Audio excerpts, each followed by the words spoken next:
কি বলো না? ধর বাবা, আসো পরিষ্কার করে দিয়ে আসি।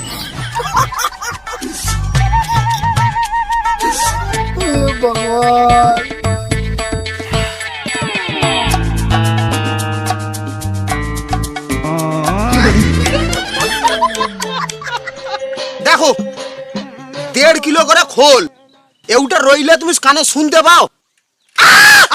তুই চিলাড়ো নি কানে কাছে? না, একটু চেক করছিলাম তুমি শুনতে পাওটা কিনা। তা এখন শুনতে পাওটা তো? হ্যাঁ, এই তো শুনতে পাইনি, ভালো শুনতে পাইনি। তাই যাই দেখি।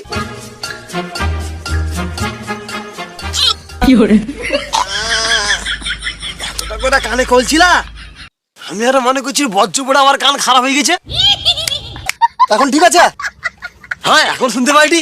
ডাক্তার, তুমি আমার কি বড় উপকার করলো। তুমি আমার 1.5 কেজি করে 3 কেজি খোল বার করে দিছো। কানটা আমার এখন পুরো হালকা লাগে। Thank you, thank you, thank you. ঠিক আছে, ঠিক আছে, তুমি সন্ধ্যাবেলা চেম্বারে আসো। কোথায় হবে গুনি একটা ড্রপ দেবা। কিন্তু কেন?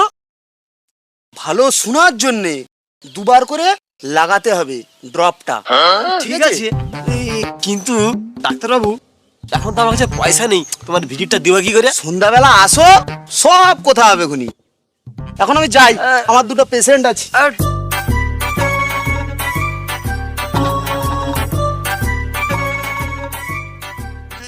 তোরা খুলছিলে কানে।